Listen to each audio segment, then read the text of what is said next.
In October of 1918, Germany had been fighting World War I for over 4 years, and it was unable to continue. Its military was in retreat, and its population was starving.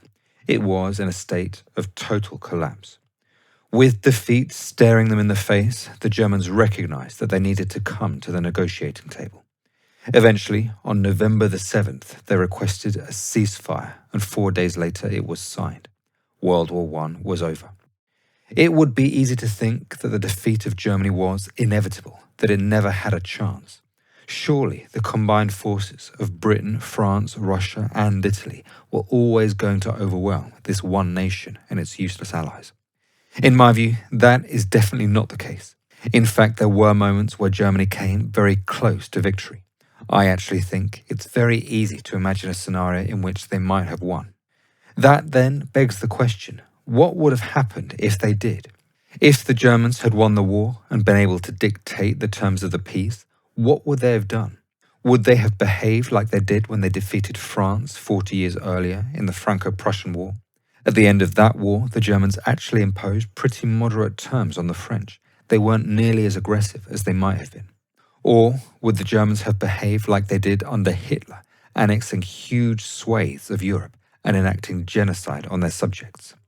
In this video, I'm going to try to speculate on those questions.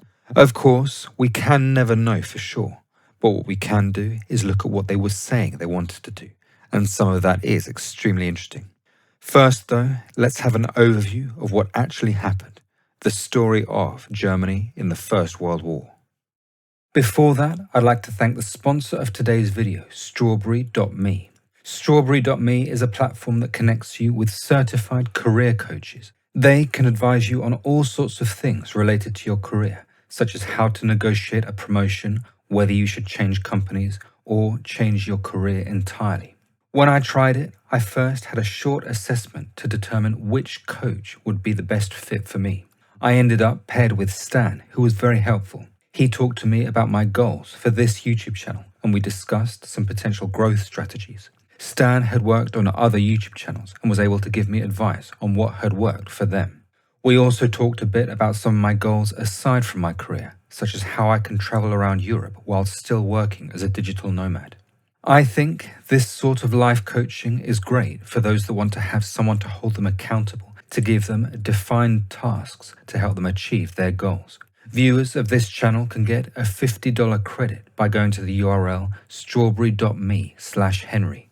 Thanks again to strawberry.me.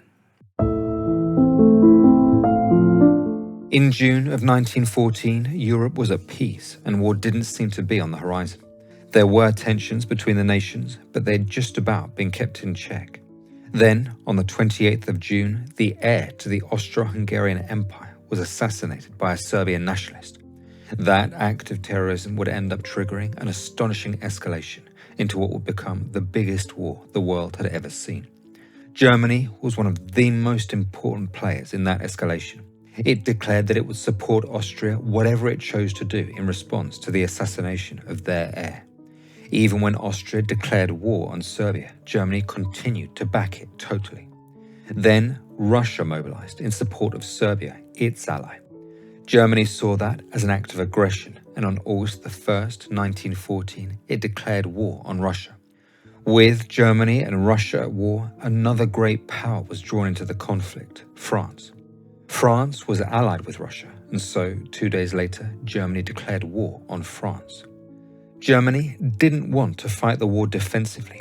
In fact, it had a plan for a quick victory, what was known as the Schlieffen Plan. The idea was to rapidly invade France and knock it out of the war quickly before Russia had time to mobilize its military.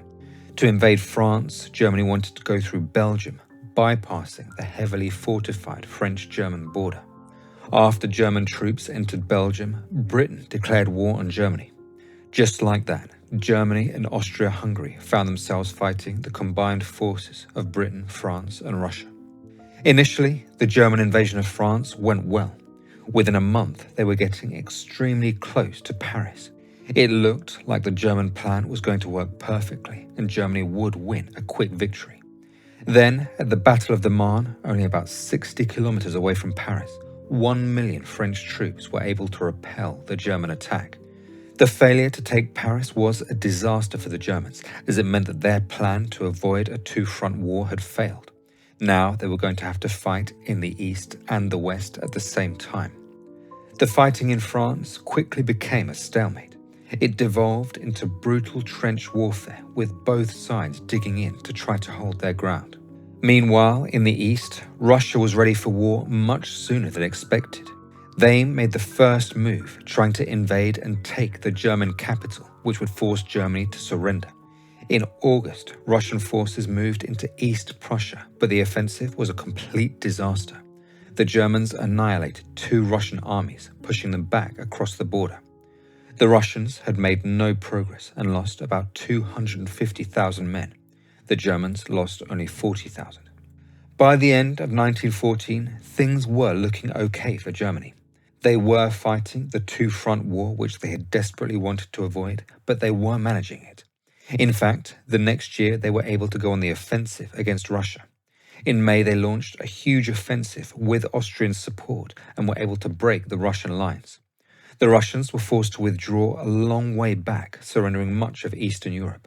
That was a big success for the Germans, but it wasn't enough to knock Russia out of the war. On the Western Front, in France, the grueling trench warfare continued. Conditions in the trenches were horrific. Men had to contend with extreme cold, mud, disease, and the constant threat of artillery fire.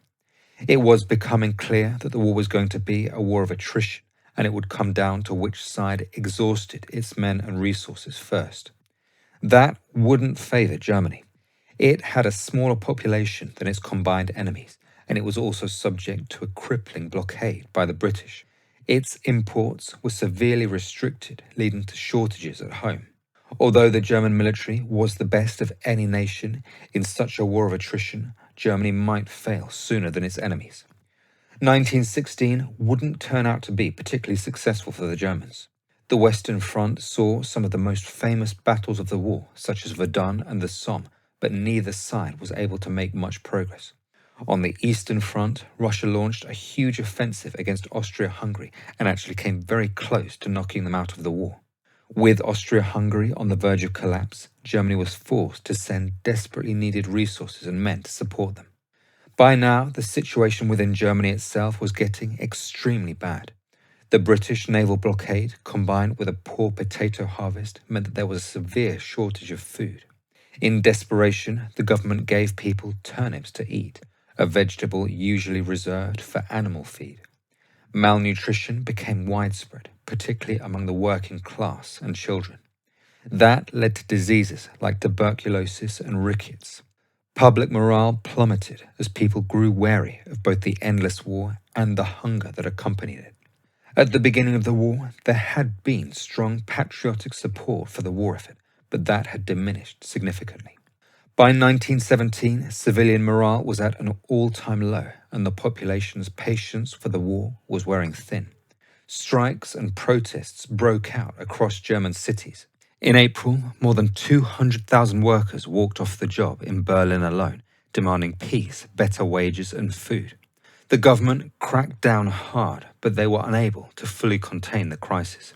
Seeing that the war wasn't going their way, the Germans decided to make a desperate gamble to break the deadlock. They decided that they would use their submarines to attack civilian ships in the Atlantic Ocean. The hope was that that would starve Britain into submission. However, the policy had a major downside. Sinking civilian ships would inevitably mean that the Germans would end up killing Americans, which might provoke America to enter the war against them. The German military leaders were well aware of that risk, but they thought that Britain was on the brink of collapse, so they might be able to win the war before America could get involved. The gamble backfired spectacularly. Within 2 months, the German submarines had sunk 10 American ships and killed at least 24 American citizens. Eventually, in April, the United States declared war on Germany. Needless to say, that was a catastrophe for Germany. The United States wasn't just any other country. It was the wealthiest, most industrially powerful nation in the world. Very quickly, American troops began to arrive in France. However, there was actually one piece of good news for the Germans. In Russia, revolution had toppled the Tsar, leading to chaos in the Russian army. By the end of the year, the Bolsheviks had taken power and they were promising to pull Russia out of the war. That might have been a turning point. A huge number of German forces were now free to go and fight in France. However, the German leaders overplayed their hand. With Russia defeated, they tried to take control of an enormous amount of Eastern Europe, including the Baltics, Belarus, and Ukraine. The German planners wanted to turn those territories into puppet states controlled by Berlin. Needless to say, the local populations in those regions were not up for that. There was widespread resistance, unrest, and instability. That forced the Germans to leave 1 million soldiers there to police their new puppet states. Those men were desperately needed to fight in France because the situation there was looking worse and worse. All the time, American troops were arriving, and very soon there would be far more than Germany could ever hope to overcome. Eventually, in a last desperate bid to win the war, Germany launched a major offensive in March of 1918. At first, they were incredibly successful and actually made it to within artillery range of Paris. It was by far the biggest advance that either side had made in years. However, those victories came at a huge cost, and the Germans couldn't sustain the offensive. They simply didn't have enough men or supplies. Over the next few weeks, the tide began to turn. Supported by a huge number of American troops, the Allies launched a massive counterattack. It was called the 100 Days Offensive, and it shattered the German lines, driving them into full retreat. To make matters worse for Germany, their allies were starting to collapse. Bulgaria signed an armistice in September. The Ottoman Empire followed in October. Then, in early November, Austria-Hungary, Germany's closest ally, also surrendered. Germany was now completely alone. At home, the situation was catastrophic. Because of the British blockade, the population was starving. Finally, at the end of October, the German Navy was ordered to perform a suicidal attack against the British in the North Sea. The German sailors simply refused. They mutinied, and their defiance sparked a nationwide revolution. Soldiers refused to fight, and workers went on strike. By early November, the cities were in open revolt. Eventually, on November the 9th, Kaiser Wilhelm II abdicated and fled to the Netherlands. 2 days later, on November the 11th, 1918, Germany signed an armistice. The war was over. So, that is what happened, Germany's defeat and total collapse. Now, before I go into what it might have looked like if Germany had won, I'd first like to talk about some of the ways that it might have happened. Of course, there are an infinite number of ways that Germany might have won the war, but here I'll just go through a few of them. One scenario is if they didn't invade Belgium in 1914. As I mentioned earlier, they did that because they wanted to avoid the border with France, which was heavily fortified and would have slowed them down a lot. However, the downside of going through Belgium was that it brought Britain into the conflict. Before Germany invaded Belgium, Britain was actually fairly reluctant to enter the war. Right up until the last minute, they were actually in favour of sitting it out. They only changed their minds after the Germans invaded Belgium, whose security Britain had guaranteed. Of course, it's impossible to know if the British would ever have got involved if the Germans never did that, but I think it's very possible that they wouldn't have. Needless to say, if the British weren't involved in the war, that could easily have been enough for Germany to win. In total, about 6 million men of the British Empire fought in the war, the vast majority of them in France. Clearly, without their support, it's very possible that Germany would have been able to overwhelm the French. Another way that the Germans might have won is if their ally, Austria-Hungary, had been more competent. Austria-Hungary was actually one of the worst performers in the whole war, and that meant that the Germans always needed to send men to bail them out. One good example is in 1914. As the Germans were invading France, Austria-Hungary was getting invaded by the Russians. The Austrian military performed extremely badly and lost a lot of ground. To stop them collapsing totally, Germany had to step in and send about 200,000 troops as reinforcements. That did stabilize the front and keep Austria-Hungary in the fight, but it potentially cost Germany dearly in France. If they had had those men, they might have been able to take Paris and knock them out of the war exactly as they planned to. One last scenario that I'd like to consider is if the Germans were able to prevent the Americans from getting involved in the war.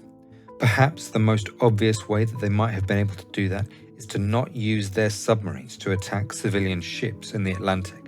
The Germans actually started that policy fairly early in the war, in February of 1915. Then, 3 months later, they accidentally sank the Lusitania, which had over 100 Americans on board. Desperate to keep America out of the war, they decided to pause the policy. However, over time, they got more and more desperate and decided to resume the policy in February of 1917. Within only 2 months, that brought America into the war. I think the entry of the United States was crucial to the eventual defeat of Germany. In total, the Americans sent about 2 million men to fight. They also provided a huge amount of food and ammunition to Britain and France, which allowed them to keep fighting. They also gave a huge amount of financial aid. They gave about $7 billion worth of loans, which equates to more than 10% of GDP at the time. For comparison, today that would be like the US loaning another country about $3 trillion. Overall, the contribution of America was absolutely enormous, and I think it's definitely possible that the Allies wouldn't have won without it. As you can see, the outcome of the war was extremely close, and so I think it's definitely possible to imagine a scenario in which Germany won. So now for the question of the video. What would that have actually looked like? Well, the first thing to consider is when in the war Germany won. For example, if they won quickly in 1914, I think the peace terms would probably have been pretty mild. A quick war with fewer deaths would probably have led to less resentment and desire for revenge. One of the reasons that I think that is because that exact scenario actually happened 4 decades earlier. In 1870, France and Germany fought in the Franco Prussian War, and Germany won a crushing victory. The Germans could have imposed almost any terms that they wanted on the French, but in the end they weren't anywhere near as harsh as they might have been. They demanded reparations and did take some French territory, but far less than they could have. I think that was in large part because the war was short. It was over in 6 months, and the bulk of the fighting was over in a matter of weeks. Fast forwarding to World War I think that if the Germans again won a quick and easy victory, the peace terms probably would have been similar. On the other hand, a German victory in 1918, after 4 years of unimaginable casualties and escalating hatred, I think the Germans would have behaved completely differently. I think they would have imposed a much harsher, more punitive peace and taken a lot more territory. As to exactly what the Germans would have done, it goes without saying that we can only speculate. However, there are actually 2 great pieces of evidence that we can use as the basis for our speculation. These are concrete things that actually exist, and so we can study them. They are the September Program of 1914 and the Treaty of Brest-Litovsk of 1918. First, let's have a look at the September Program. That was a document written by the German Chancellor Bethmann Hollweg right at the start of the war. It is basically a shopping list. It outlines all the things that the German Chancellor hoped that Germany would get out of the war. It's a short document, about a page long, and is made up of 6 different sections, each one related to a different country or region. The first section is the longest and is about France. The German Chancellor demands that the region of Brie is annexed because it's rich in iron ore. He also lists several other regions that can be annexed if the military decides that it wants to. He also calls for a war indemnity and explicitly says that the indemnity must be, and I quote, so high that France will be unable in the next 18 to 20 years to expend major sums on armaments. It also demands complete economic domination of France, demanding, in its words, a commercial treaty that makes France economically dependent on Germany, transforms it into our export market, and enables us to exclude English commerce from France. The second section is about Belgium. Again, the German Chancellor demands the annexation of some regions. He then says that if Belgium is even going to be allowed to continue to exist, it must sink to the status of a vassal state. It must cede occupation rights in militarily significant ports. It must place its coasts at our disposal. It must become economically a German province. The document then states, turning Belgium into a vassal has the advantages of annexation without the domestic political disadvantage. Interestingly, the new Belgian vassal state was actually going to be made bigger by taking land from France. Dunkirk, Calais and Boulogne were all going to become part of Belgium and in turn German vassals.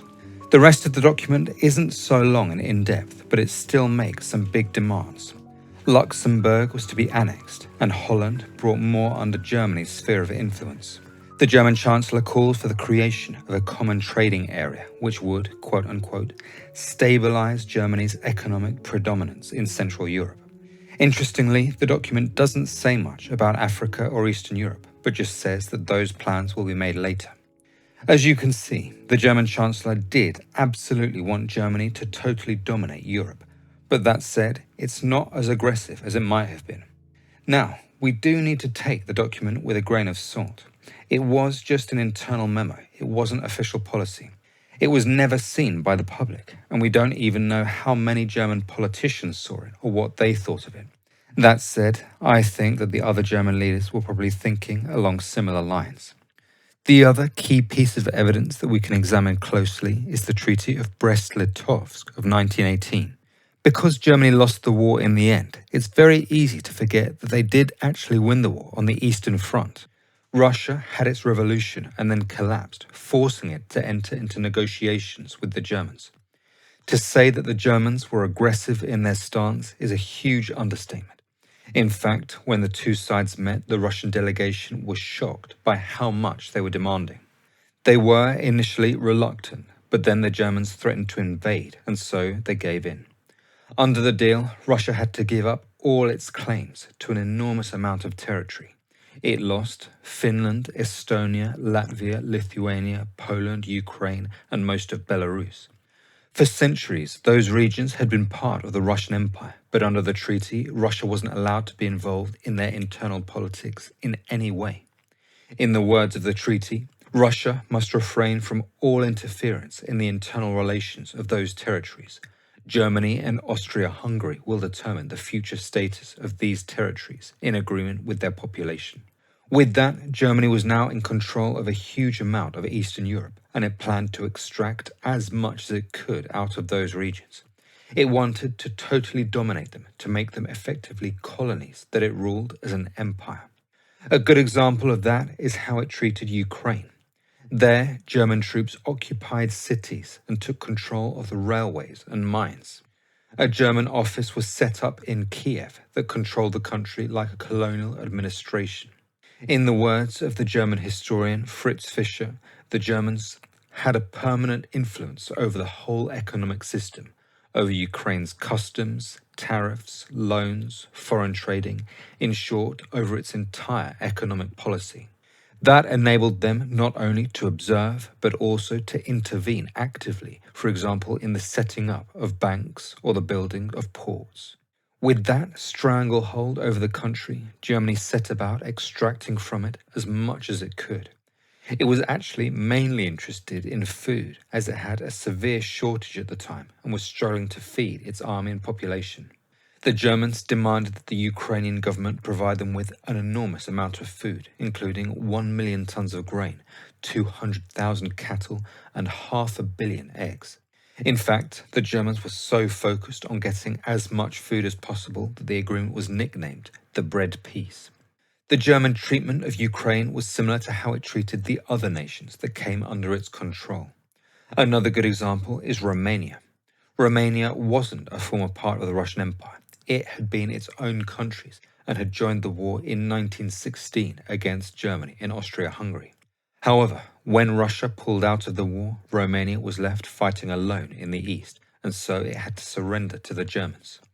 Just as with Ukraine, the Germans demanded a lot. Every year for the next decade, Romania would have to hand over its entire surplus of grain to Germany and Austria-Hungary. It was allowed to keep only enough grain to feed its population, and all the rest had to be sent to the Germans.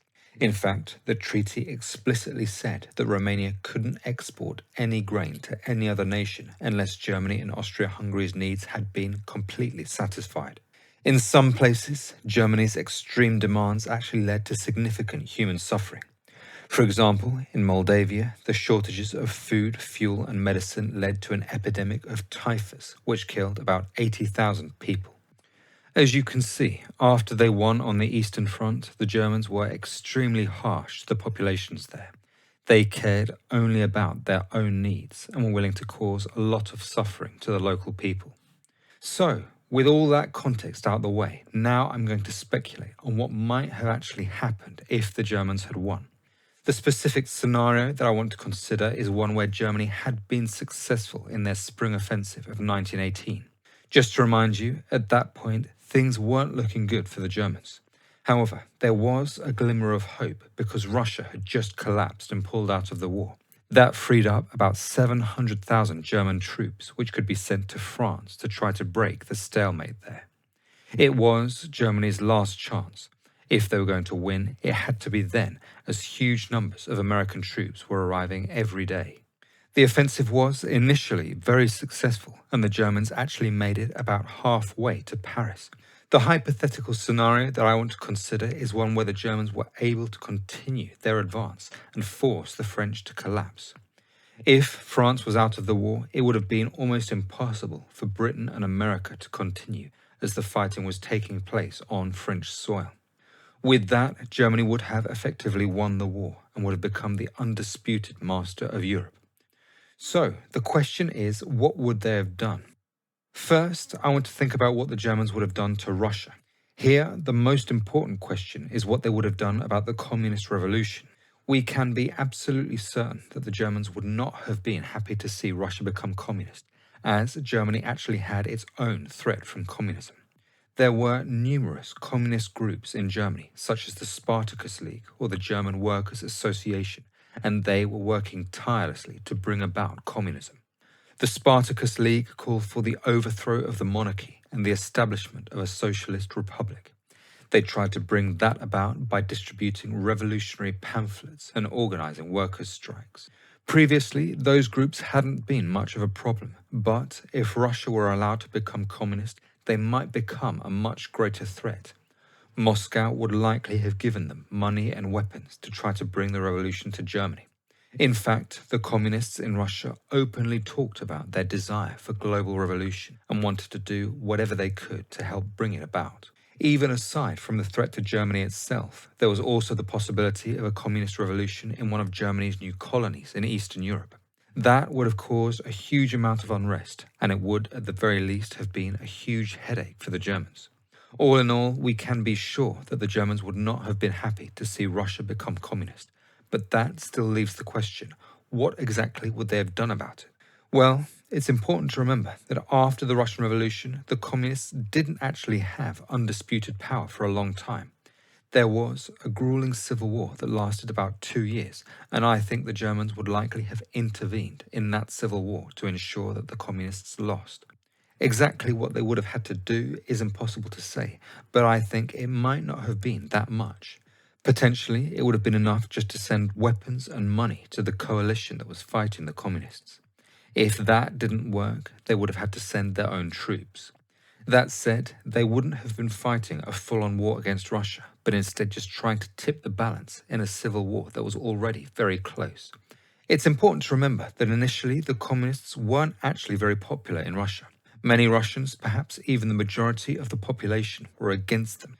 In fact, there was an election in November of 1917, and the communists got only 23% of the vote, which I think shows how they didn't really have that much support. Overall, I definitely think it would have been possible for the Germans to stop communism taking power in Russia. Once the Germans had managed to defeat the communists, they would have made sure that a friendly government took power. They would have wanted to retain as much influence as they could over Russia, so they would have tried to bring to power a government that they could control.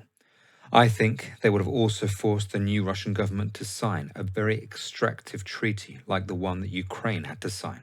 Russia would have been forced to provide food, raw materials, or whatever else the Germans demanded. In the subsequent years, I think it would have been mainly a story of Russia gradually recovering and gaining in power, and Germany gradually losing influence. Germany would have had the most influence in Russia just after it intervened in the Civil War and helped the anti-communists come to power. At that point, Russia would have been as weak as it was ever going to be after having fought both the First World War and then the Civil War. However, Russia wouldn't have remained that weak forever. It is a huge country with a huge population. It would very quickly have recovered to once again become a formidable power. That would inevitably mean that Germany's influence in Russia would wane with time. As for the rest of Eastern Europe, we can have a good idea of what would have happened to those countries as we can see what Germany actually did after it won on the Eastern Front. I think it would have essentially sought to rule all of Eastern Europe as an empire. Now, I don't think that those regions would necessarily have been formally annexed into the German Empire itself. If the Germans had done that, it would have raised a whole load of very complicated questions. Would the populations of those regions all have become German citizens? If they were all German citizens, they would have to be given the right to vote, and the Germans would definitely have wanted to avoid that. I think far more likely is that the Germans would have let the likes of Ukraine, the Baltics, and Romania all remain independent on paper, but in reality controlled them as vassal states. Germany would have tried to retain as much influence as possible and extract as much as it could out of those regions economically. If one of those states did start to rebel against German hegemony, I think Berlin would have been very willing to use force to overthrow their government. So, if that is a possibility for what might have happened in Eastern Europe, now I want to consider what Germany would have done in Western Europe. Here, as you'll see, I think it's a much more complicated question. I really think that the most important thing to keep in mind is that while Germany would have had a lot of power to dictate peace terms in France and Belgium, it would have had very little leverage over Britain and none over America. Germany invading France and causing it to collapse would have won them the war and stopped the fighting, but they wouldn't have had any real way to hurt Britain. Britain had the world's biggest navy, and so there was no scope for invading. Winning the war would have given Germany total dominance in Europe, but for Britain, that wouldn't have mattered that much. Britain had a global, sea-based empire, the biggest empire the world had ever seen.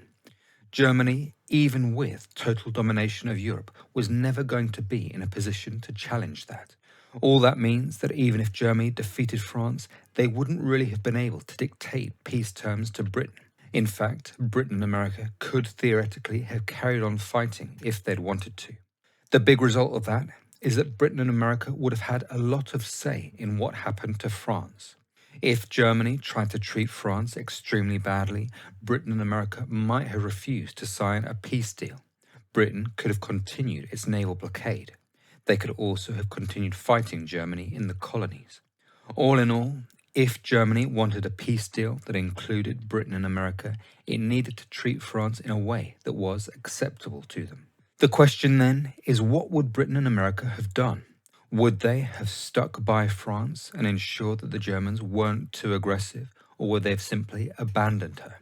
Well, there were certainly some people in both Britain and America who I think would have been willing to abandon France.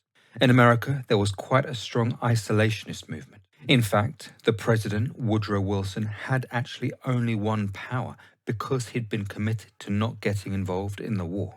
In Congress, there were people who thought that America should stay out of European affairs. A good example is the Senator Robert La Follette. La Follette had long been against American involvement in the war. In one speech to the Senate, he said, "Stand firm against the war, and the future will honor you. Collective homicide cannot establish human rights. For our country to enter the European war would be treason to humanity." I think we can be fairly sure that if France did collapse, the likes of La Follette wouldn't have wanted America to do anything to protect France from Germany's demands. There were also people in Britain who felt the same way. One famous example was Henry Petty Fitzmaurice, also known as the Marquis of Lansdowne. Lansdowne had previously been foreign minister and then held powerful positions right up until the end of 1916. The next year, he wrote a famous letter in which he called for Britain to abandon France and make its own peace with Germany. The letter said, "We are not going to lose this war, but its prolongation will spell ruin for the civilized world and an infinite addition to the load of human suffering which already weighs upon it." If Britain and America had done what men like Lansdowne wanted and abandoned France, I think the Germans would have been extremely aggressive in their demands. Earlier, I talked about the September program, the plan made by the German Chancellor right at the beginning of the war. Just to remind you, the plan was to force France to pay an indemnity and annex a small amount of French territory. Belgium and the Netherlands were going to be either annexed or become vassal states. I think if the Germans won in 1918, they would have demanded much more than what they were considering in the September program. By that point, they were extremely bitter and resentful. They had been starving for 4 years because of the naval blockade. Of course, exactly what they would have demanded is impossible to know, but I think there might have been many demands similar to those that were imposed on Germany in the Treaty of Versailles. France would have had limits put on its military. It probably also would have had to accept blame for the war. It would definitely have had to pay a crippling indemnity, and possibly a lot of territory would have been annexed by Germany. I think it's interesting to speculate on what might have happened to France in the aftermath of that. Given that it's France that we're talking about, I think we can say that some sort of revolution is pretty much a given. I could imagine that being from either the far left or the far right. France had a very strong workers' rights movement, and I could imagine that feeding into a communist revolution. On the other hand, there was a lot of anti-Semitism in France at the time, so some kind of far-right revolution similar to the Nazis also seems plausible to me. All that said, I actually think it's pretty unlikely that Britain and America would have totally abandoned France like that. I think the majority of the leaders in both countries were actually much more idealistic than that and wanted to have a fairer peace deal. A good example of someone who wouldn't have been willing to abandon France is the American president, Woodrow Wilson. Wilson was an idealistic man, and one of his most firmly held beliefs was that nations had a right to self-determination. In his mind, every nation should be allowed to govern itself and not be dictated to by a foreign state. In fact, the very reason that Wilson got America into the First World War was to fight for that principle. He wanted to destroy the old empires that oppressed ethnic groups and create a new world order based on liberal principles.